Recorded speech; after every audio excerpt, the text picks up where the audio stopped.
ICDS worker helper পদের পাশাপাশি supervisor পদের জন্য আমরা অঙ্ক করছিলাম। আর এর আগে প্রশ্ন সেটে যে অঙ্কগুলো ছিল সেগুলো করছিলাম, পাশাপাশি এখানে থাকা 1 নম্বর 2 নম্বর 3 নম্বর অঙ্ক আমি আগের দিন করেছি আগের ভিডিওতে।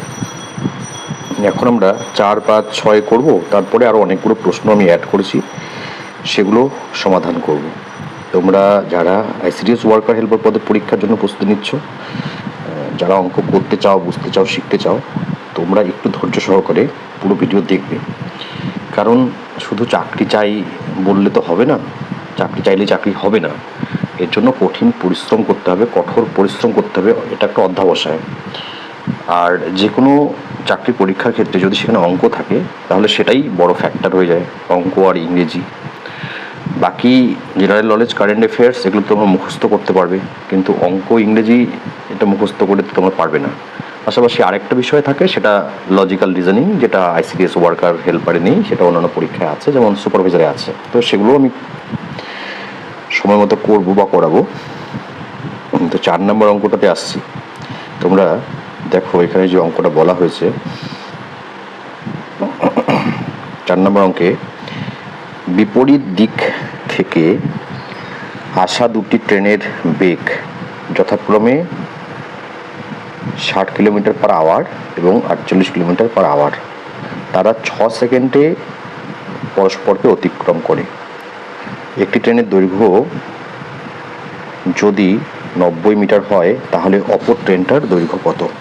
আমি আগে যখন অঙ্ক করাচ্ছিলাম, আগের অঙ্কটা, তখন আমি বলেছিলাম যে যখন বিপরীত দিক থেকে ট্রেন আসে তখন কি হয়, স্পিডটা ডাবল হয়ে যায়, মানে দুটো ট্রেনের স্পিড একসাথে হয়ে যায়। মানে একটা ট্রেনের দিক থেকে যাচ্ছে আর একটা ট্রেনের যাচ্ছে এদিক থেকে, তখন কি হয়, তখন স্পিডটা বেড়ে যায়।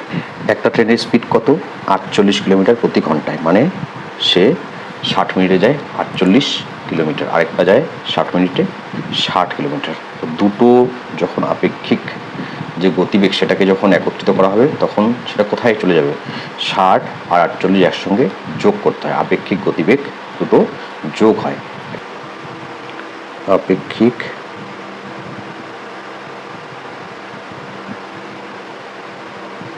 গতিবেগ সমান কত হবে? 60 plus 48 is equal to 108 kilometre per hour. এটা হলো আপেক্ষিক গতিবেগ, অর্থাৎ দুটো ট্রেনের স্পিডটা একসাথে হয়ে গেল। 1 ঘন্টা 1 আওয়ার ইজ ইকুয়াল টু কত? 1 ঘন্টা সমান 3600 সেকেন্ড, 3600 সেকেন্ড হলো। আচ্ছা, এটা গেল একটা।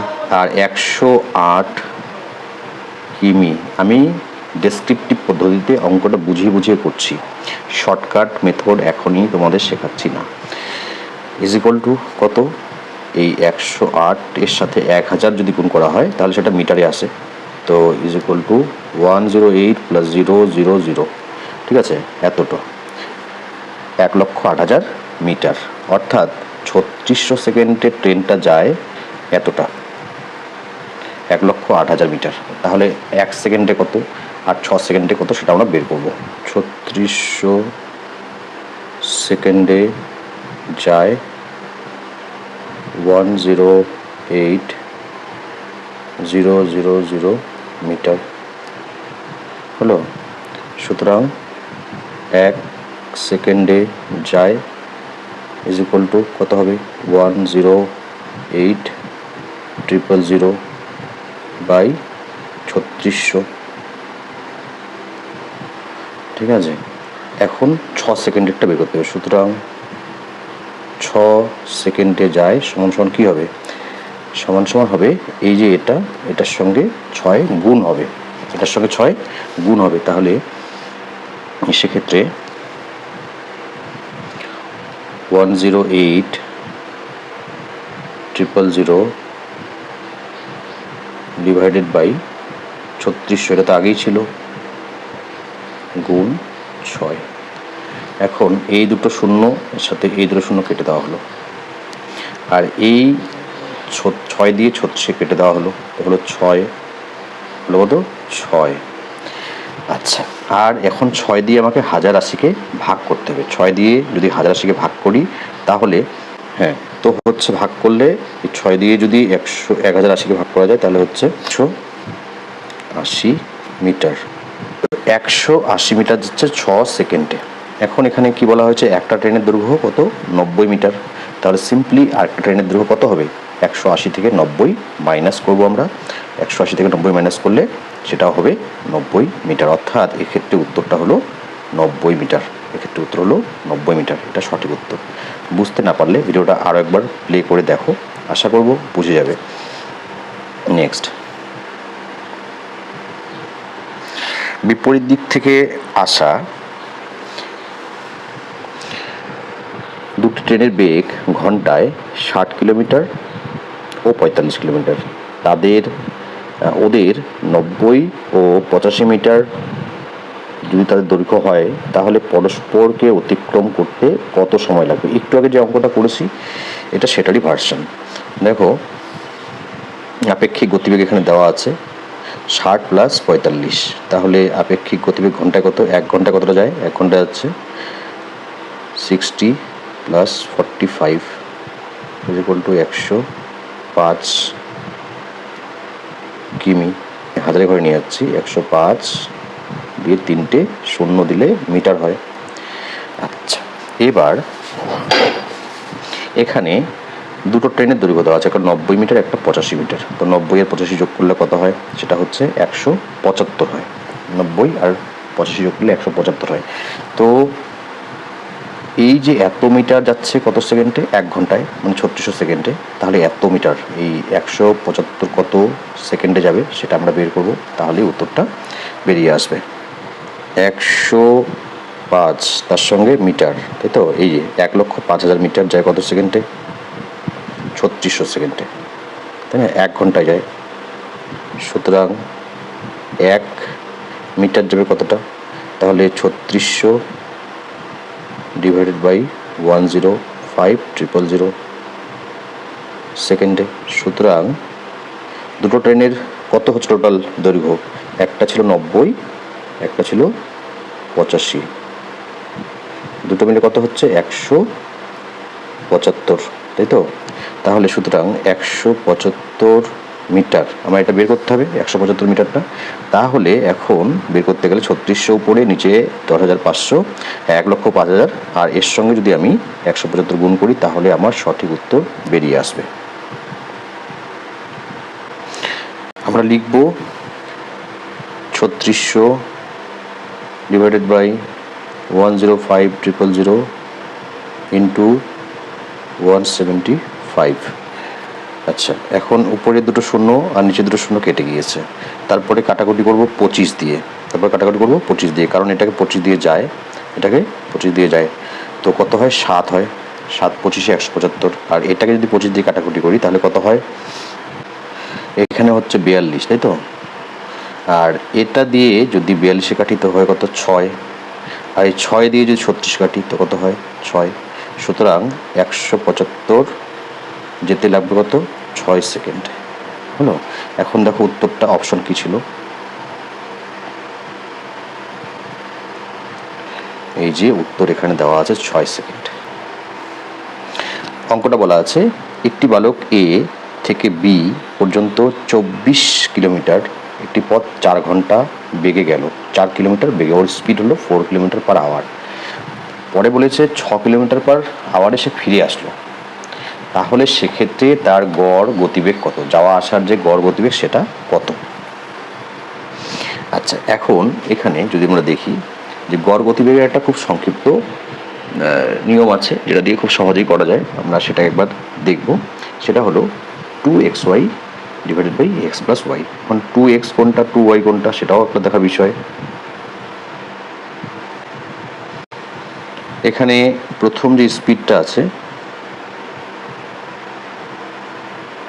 এই 4 কিমি, এটা হচ্ছে ধরো এক্স, 6 কিমিকে ধরো ওয়াই, 6 কিমিকে ধরো ওয়াই, 6 কিমি হলো x equal to 4, y equal to 6। এখন সূত্রটা কি? সূত্রটা হলো 2xy divided by x plus y, এটা হলো ফর্মুলা। এখন যদি আমরা এটাকে ফেলি জায়গা মতো, তাহলে কি হয় এক্স ওয়াই এর মানটা? তাহলে 2 গুণন 4 গুণন 6 ডিভাইডেড বাই এক্স ওয়াই মানে কত? এক্স মানে 4, ওয়াই মানে 6, তাই তো? এখন কাটাকুটি করতে হবে। কাটাকুটি করলে কি হচ্ছে দেখো, কাটাকুটি করলে এটা এটা এটা গুণ করো, 4 দুগুণ 8, 6 আটা 48, 6 আটা 48, আর এখানে হচ্ছে 10, সরি 48 লিখতে গিয়ে 24 লিখেছি, 48, আর নিচে 4 আর 6 যোগ করলে হচ্ছে 10, ভাগ করে দাও 4.8 কিলোমিটার। এটা হচ্ছে তার গড় গতিবেগ, এটা হলো তার গড় গতিবেগ। এটাকে আরও ডেসক্রিপটিভ উপায়ে করা যায়। সেটা কেমন করে? সেটা হলো যে প্রথমে গতিবেগ কত? গতিবেগ হলো 4, তাহলে 24 কিলোমিটার রাস্তা, তো এক ঘন্টা যাচ্ছে কত? 4 কিমি যাচ্ছে, 4 কিমি যাচ্ছে 1 ঘন্টায়, সুতরাং 24 যাবে কত বাই 4 সমান সমান 6 ঘন্টায়, তাই তো? এটা একটা, এই গেল একটা। আরেকটা স্পিড কত? এটা হলো, মানে আমি ডেসক্রিপটিভ ওয়েতে করিয়ে দিচ্ছি। একটা স্পিড হলো 6 কিলোমিটার প্রতি ঘন্টায়, তাহলে 24 যেতে লাগবে কত? 4 ঘন্টা, 4 ঘন্টা। এটা হলো কত? এটা হলো ফিরে আসার ক্ষেত্রে, এটা হলো যাওয়ার ক্ষেত্রে। 24 কিলোমিটার একবার গেল, সে গেল 6 ঘন্টায়, আবার 24 কিলোমিটার ফিরে আসলো 4 ঘন্টায়, তাহলে মোট যাত্রাপথ কতটা হলো? 24 আর 24 কত? 48, এটা হলো মোট। আর এখানে 4 আর 6 দুটোই তো সময়, তাহলে এটা 10 আর সমান সমান 4.8। এটা হচ্ছে ডেসক্রিপটিভ ওয়েতে করা।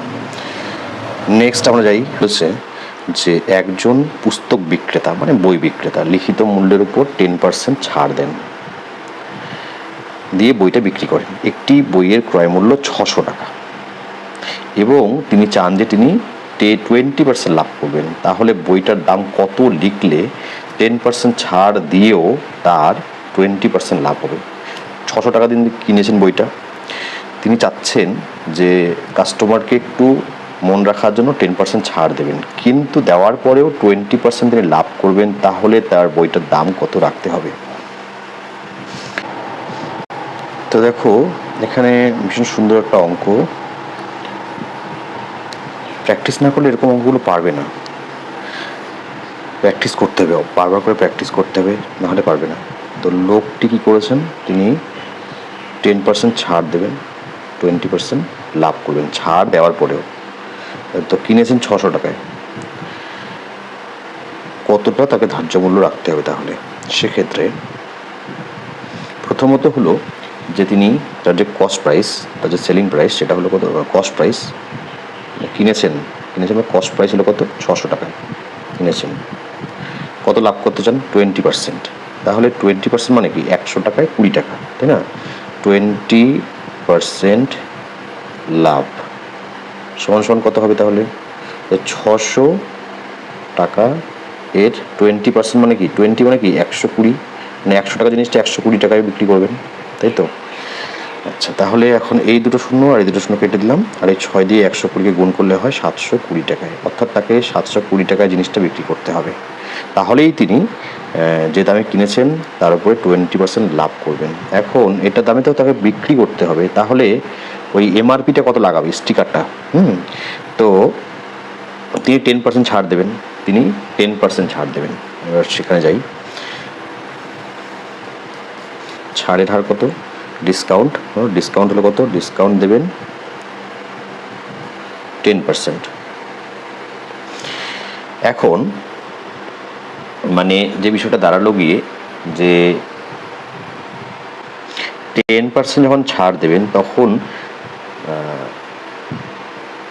ধার্য মূল্যটা কত হবে?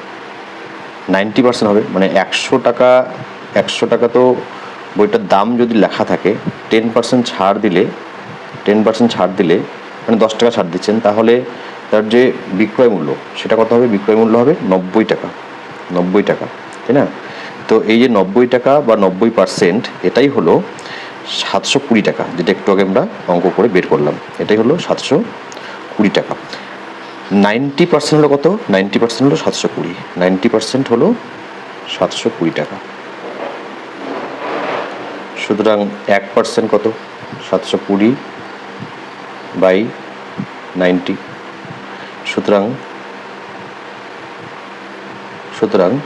100% কত হবে? 100% হবে এই যে আছে 720 বাই 90, এটার সঙ্গে 100 গুণ হবে।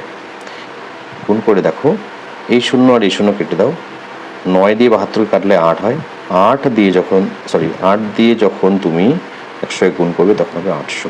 অর্থাৎ 800 টাকা দাম তিনি ধার্য মূল্য মানে এমআরপি লিখে রেখেছেন, হ্যাঁ, মার্কেট প্রাইস। তার উপরে তিনি 10% ছাড় দিয়েও 20% তিনি লাভ করবেন।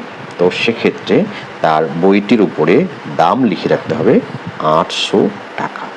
800 টাকা দাম লিখে রাখলেই তিনি এটাতে সম্ভব হবে তার পক্ষে। অর্থাৎ সঠিক উত্তর হলো এটা। নেক্সট দেখো, কাপড়ের দাম প্রতি বছর 10% বৃদ্ধি পায়। যদি একটি কাপড়ের দাম বর্তমানে 1210 টাকা হয়, তবে 2 বছর আগে তার দাম কত ছিল? অপশনগুলো দেখে নাও, কী কী অপশন দেওয়া আছে। 886, 68, 1079, 1010 আর 1000 টাকা। হ্যাঁ, 2 বছর পরে দাম বলা হয়েছে, 10% করে প্রত্যেক বছর বৃদ্ধি পেয়েছে। খুব সহজ, আমরা এক্স ধরে নিই, দামটাকে এক্স টাকা ধরে নিই, যে দাম ছিল 2 বছর আগে এক্স টাকা। এখন প্রথম বছরে 10% বৃদ্ধি পেল, মানে হলো 110 বাই 100 টাকা। 10% যেহেতু, পরের বছর আবার 10% বৃদ্ধি পেল, তো হলো 110 বাই 100 টাকা। আচ্ছা, এই গেল প্রথম বছর। এটা ছিল 2 বছর আগের দাম। এটা প্রথম বছর 10% বৃদ্ধি পেয়ে এরকম হলো, আরেক বছর বৃদ্ধি পেয়ে এরকম হলো, আর হয়ে সেটা কত দাঁড়ালো? 1210 টাকা। এখন খুব সহজ, এটা একটা সিম্পল কাটাকুটি করতে হবে। কাটাকুটি করলেই এই অঙ্কটা হচ্ছে উত্তর আমরা পেয়ে যাবো। উত্তর পেয়ে যাব। দেখো এখানে 110, এটাকে যদি আমরা 10 দিয়ে কাটি তাহলে এটা হয় 11, এটাকে কাটলে এটা হয় 10, এটাকে যদি কাটি তাহলে 11, এটাকে কাটি তাহলে হয় 10 হলো। আচ্ছা, এখন এই যে 11 আর 11, এই 11 আর 11 গুণ করলে কত হয়? 121 হয়। তো এই 11-এর সাথে এই 121কে কেটে দিলাম, তাহলে কত হবে? দেখো, এই একটা শূন্যটাকে এখানে বসিয়ে দিয়েছি। তো 100 যখন আমরা কাটবো 1210কে 121 দিয়ে, তখন সেটা হয় 10 হয়। তখন সেটা 10 হয়। এবার এই 10 আর এই 10 তিনটা গুণ হয়ে যাবে। তোমরা জানো সমাধানের নিয়ম, যে উপরে নিচে গুণ হয়, কোনাকুনি কী হয়? কোনাকুনি কাটাকুটি হয়। উপরে নিচে মানে কি? এই দিকের মানে বাঁ সাইড, এই বাঁ সাইডের নিচেরটা আর ডান সাইডের উপরেরটা গুণ হয়, তাই না? উপরে নিচে তো কাটাকুটি হয়, উপরে কাটাকুটি হয়, হ্যাঁ, নিচে কাটাকুটি হয়। তো এগুলো তো আমরা জানি। তো সেক্ষেত্রে দাঁড়ালো এক্সের মান দাঁড়ালো কত? X equal two 1000। তো সেক্ষেত্রে 2 বছর আগে এর দাম ছিল কত? 1000 টাকা। কোনো সংখ্যা থেকে 35 বিয়োগ করলে বিয়োগফল পূর্বের সংখ্যার 80% হয়ে যায়, তাহলে সংখ্যাটির 4/5 অংশ কত হবে? তো এখানে আমরা এক্স ধরবো সংখ্যাটাকে, মনে করি সংখ্যাটা কি এক্স থেকে কী করবো? 35 বিয়োগ করবো, x minus 35 is equal two বিয়োগফল যা হবে, বিয়োগফল সেটা হবে পূর্বের সংখ্যার 80%। 80% মানে কি? এক্সের 80% মানে 80/100। এখন বলেছে যে সংখ্যাটার 4/5 অংশ কত হবে, তাহলে x minus 35 is equal two x into 80/100। এখানে সংক্ষেপে আমরা এটা করতে পারি, এটা আর এটা কেটে দিলাম। তাহলে নেক্সট লাইনটা কি দাঁড়ালো? নেক্সট লাইনে দাঁড়ালো যে x minus 35 is equal two 8x/10 হলো। এখন আমরা কি করব? কোনাকুনি গুণ করে দেবো, তাহলে কি দাঁড়াবে নেক্সট লাইনে? 10 দিয়ে যদি গুণ করি, 10x মাইনাস 10 দিয়ে 35 গুণ করলে কত হবে? 350। Is equal two 8x। হ্যাঁ, এবার নেক্সট লাইনটা এখানে জায়গা নেই, নেক্সট লাইনটা দেখো। নেক্সট লাইনে কী হবে, এক্সগুলো এক্স যুক্ত রাশিগুলো একদিকে নিয়ে যাবো। 10x minus 8x is equal two 10x minus 8x is equal two 350। তাহলে 10x থেকে 8x বাদ দিলে কত হয়, বাদ দিলে হয় 2x ইজ ইকুয়াল টু কত, 350। তো যদি তাই হয় তাহলে দুটো এক্সের মান যদি 350 হয় তাহলে এক্স ইকুয়াল টু কত, এক্স ইকুয়াল টু হবে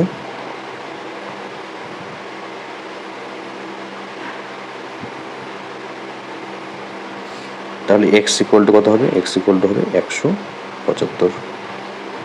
তাহলে এক্স এর মান আমরা কত পেলাম, 175। এখন প্রশ্ন করেছে যে 4/, ওই যে 175 তার 4/5 কত হবে। চলো এবার সেটাও করে ফেলি। তাহলে 175-এর আমাকে এখন 4/5 বের করতে হবে, ইন্টু 4/5। তাহলে সেক্ষেত্রে এটা কেটে দেব, কত হবে কাটলে হয়, প্রথমে 17 × 3 = 2 = 5 35 হয় তো। আচ্ছা, 35 আর 4 গুণ করলে কত হবে, 4 35-এ 35 2 × 70, 435-এ 140। এটাই হচ্ছে অপশন সিতে দেওয়া আছে। আশা করছি যে বুঝতে পারছো। পরের অঙ্কতে যাই। নেক্সট যে অঙ্ক, সেখানে জিজ্ঞেস করা হয়েছে অনুপমা 10% লাভে একটি বই বিক্রি করেছিল। সে যদি আরও 20 টাকা বেশি দামে বিক্রি করতো তবে তার লাভ হতো 15%। তো বইটার ক্রয় মূল্য কত? তো খুবই সহজ, কিন্তু বুঝতে না পারলে, প্র্যাকটিস না থাকলে এগুলো অঙ্ক পারবে না। এখন এখানে প্রথমে কত পার্সেন্ট লাভে বিক্রি করেছে, 10%, প্রথমে 10%, কিন্তু সে চায় যে 15% বেশি যদি হতো ভালো হতো আর কি, মানে আর একটু বেশি দামে বিক্রি হলে ভালো হতো। তো সেক্ষেত্রে যেটা হবে,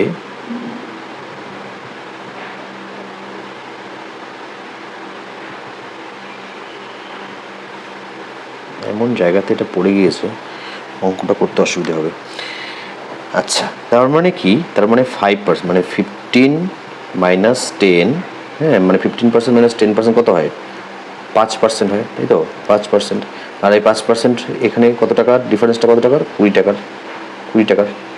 5% ইজ ইকুয়াল টু 20 টাকা। তাহলে 100% কত, এটা বের করতে পারলেই হলো। তাহলে 100% ইজ ইকুয়াল টু 5% যদি 20 টাকা হয়, 5% যদি হয় 20 টাকা, 5% ইজ ইকুয়াল টু 20 টাকা। সুতরাং 1% কত হবে, 20/5। সুতরাং 100% ইজ ইকুয়াল টু কত হবে, এটার সঙ্গে 100 গুণ করে দাও। তাহলে এই 5 দিয়ে 100-কে যদি আমরা কাটাকুটি করি তাহলে 20, আর 20 গুণ করলে হবে 40, তাই না? এই হলো সহজভাবে অঙ্ক করার পদ্ধতি। মানে অনেকে এটা আছে যে চায় যে চাকরি পেতে হবে, কিন্তু সেটা তারা এটা চায় না যে আমাকে প্র্যাকটিস করতে হবে, তার জন্য অঙ্কগুলো করতে হবে। পরের অঙ্কতে যাই, দেখি কি আছে। সীমা এবং দর্শনের আয়ের অনুপাত হলো 7:5। সীমা ও দর্শনের আয়ের অনুপাত হলো 7:5। তারা যথাক্রমে 12,000 টাকা ও 9,000 টাকা সঞ্চয় করে। যদি তাদের বয়সের অনুপাত 17:12 হয়, তাহলে সীমা ও দর্শন মোট ব্যয়ের পরিমাণ কত টাকা হবে। আমি অঙ্কটা, আচ্ছা, নেক্সট অঙ্কতে যাওয়ার আগে এটা বলি, হলো একটা অঙ্ক যেখানে বলা হয়েছে সীমা ও দর্শনের আয়ের অনুপাত 7:5। তারা যথাক্রমে 12,000 টাকা ও 9,000 টাকা সঞ্চয় করে। আয় কত, 7:5।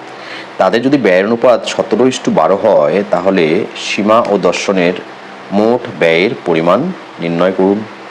খুবই সহজ সুন্দর অঙ্ক, কিন্তু প্র্যাকটিস না করলে সবই কঠিন। তো এই অঙ্কটা করানোর আগে আমি এটা বলি, তোমরা যারা চাও যে প্র্যাকটিস ক্লাস করবে, ম্যাথ একটু শিখতে চাও, আমি তোমরা দেখছোই কীভাবে ক্লাস করাচ্ছি, মানে ভিডিওগুলো করছি, এভাবেই তো ক্লাসগুলো হবে, প্র্যাকটিস ক্লাস। যদি করতে চাও তোমরা আমার হোয়াটসঅ্যাপ নাম্বারে আমাকে হোয়াটসঅ্যাপ করতে পারো, 9641015588। আমি তোমাদের গ্রুপে অ্যাড করিয়ে নেব, এটা হলো নাম্বার 9641015588। এখন সপ্তাহে 2টো করে ক্লাস হবে, সপ্তাহে 2 ক্লাসেস পার উইক হলো। প্র্যাকটিস ক্লাস সপ্তাহে 2টো করে ক্লাস, অনলাইনে ক্লাস, গুগল মিটের মাধ্যমে ক্লাস, হোয়াইট বোর্ডে অঙ্কগুলো করানো হবে। পাশাপাশি তোমাদেরও আমি অঙ্ক দেবো, তোমরাও অঙ্কগুলো করে দেবে। এবং ইংরেজি সেটারও ক্লাস হবে, কখনো অঙ্ক কখনো ইংরেজি। জেনারেল নলেজ, কারেন্ট অ্যাফেয়ার্স সেটার জন্য নোটস দিয়ে দেবো। তোমরা মনে করলে অনলাইন ক্লাসে ভর্তি হয়ে দেখতে পারো যে কিছু শিখতে পারছো কি পারছো না, ভালো লাগছে কি লাগছে না। এখন এই ক্লাস, এটা কিন্তু পেইড ক্লাস, এটা হলো ফ্রি ক্লাস নয়, এটা পেইড ক্লাস। পেইড ক্লাস কত টাকা? 100 টাকা। কত টাকা? 100 টাকা। পেইড ক্লাস 100 টাকা।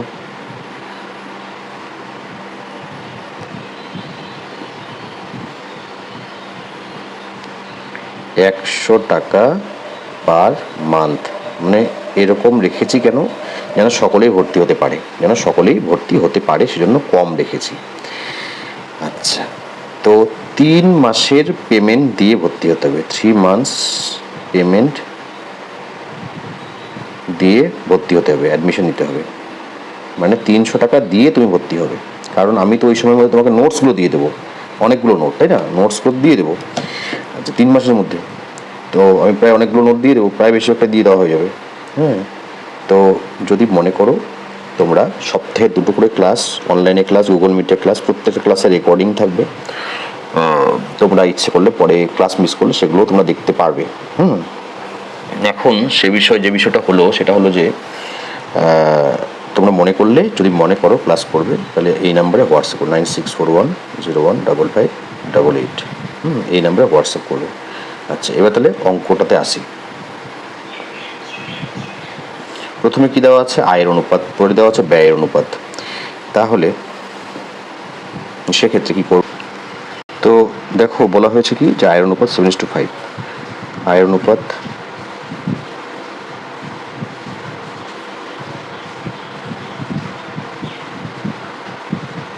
7:5। এটা আমি মোবাইলে করাচ্ছি জন্য এরকম, ঠিক আছে? আচ্ছা, ব্যয়ের অনুপাতটা একটু বেশি দেওয়া আছে না, 17:12। অঙ্ক করার সুবিধার্থে আমরা কি করব, এই রাশিগুলোকে একটু বড় করে নেব। যেমন আমরা এটাকেও 3 দিয়ে গুণ করবো, এটাকেও 3 দিয়ে গুণ করবো। এটা একটা শর্টকাটের মতো আর কি, বোঝার জন্য, অঙ্কটা দ্রুত করার জন্য। তাহলে এটাকে, আয়ের অনুপাতটাকে আমি এটা না লিখে আমি এটা লিখবো, 21 কত? তাহলে এটাকে যদি 3 দিয়ে গুণ করি, তাহলে এটাকে 3 দিয়ে গুণ করতে হয়, তাহলে সেটা হবে 15। তাহলে আয়ের অনুপাত কত? আয়ের অনুপাত হলো 21:15। মানে আমি এটাকে জাস্ট আমার অঙ্ক করার সুবিধার্থে আমি বানিয়ে নিয়েছি। পূর্বপদ উত্তরপদকে আমি 3 দিয়ে গুণ করে আমি এই জায়গায় নিয়ে গিয়েছি। এখন আয়ের অনুপাত আর ব্যয়ের অনুপাত কত দেওয়া আছে? 17:12। 17:12 দেওয়া আছে। তো আয়ের অনুপাত হচ্ছে 21:15। আর ব্যয় হলো কত? ব্যয় হলো 17:12, তাই তো? তাহলে এটা আয় করছে 21 টাকা। 21 টাকা আয় করলে খরচ করে কত? 21 টাকা আয় করলে খরচ করে 17 টাকা। আবার এ যদি আয় করে 15 টাকা, তাহলে খরচ করে কত? সে খরচ করে 12 টাকা। তো এ 4 টাকা জমা করে। এ করে কত? এ 4 টাকা জমা করে। এ 4 টাকা জমা করে। আর এ কি করে? এ করে তাহলে 3 টাকা জমা। এখন দেখো একটা বিষয়, যে এর যে 4 টাকা আছে, এই 4 টাকাটা কার সঙ্গে সমান? 12,000-এর সঙ্গে সমান। আর এই 3 টাকাটা হলো 9,000-এর সঙ্গে সমান। এখন অঙ্কটা কি করে বের করব? এখানে দেখো যে বিষয়টা ভীষণ লক্ষণীয়, সেটা হলো ব্যয়ের অনুপাতটা। এই জায়গাটায় ব্যয়ের অনুপাতটা কত দেওয়া ছিল? ব্যয়ের অনুপাতটা দেওয়া ছিল 17:12। আর আমরা তফাৎটাকে দেখলাম, দেখলাম যে এ যে সীমা, সে মানে 4 টাকা সে জমা করে, আর এ জমা করে কত? 3 টাকা। ঠিক আছে। ব্যয়, এখন ব্যয়ের অনুপাতটা কী দেওয়া আছে? ব্যয়ের অনুপাতটা সে ব্যয় করে 17 অনুপাতে ব্যয় করে, আর সেই 17 এর মধ্যে যে 4 ইউনিট সেটা হলো কত? 4 ইউনিটের মান হলো 12,000 টাকা। তাহলে 17 ইউনিট কত হবে? 4 ইউনিট হচ্ছে 12,000 টাকা। সুতরাং 1 ইউনিট কত হবে? 3,000 টাকা। সুতরাং 17 ইউনিট ব্যয় করেছে, তাহলে 17 ইউনিট কত হবে? 3,000 into 17, that is 3,000 into 17, that is 51,000 টাকা। মানে এটা হচ্ছে একজন, এটা হলো কার? সীমার। অপরপক্ষে যদি আমরা এরটা দেখি, এর নাম হচ্ছে দর্শন। দর্শন 3 ইউনিট, 3 ইউনিটের ভ্যালু হচ্ছে কত? 9,000। তাহলে সেক্ষেত্রে 3 ইউনিটের ভ্যালু যদি 9,000 হয়, তাহলে এই যে এখানে 12 ইউনিট দেওয়া আছে সেটা ভ্যালু কত হবে? সেটা ভ্যালু তোমরা বের করে দেখবে, সেটা হবে 36,000।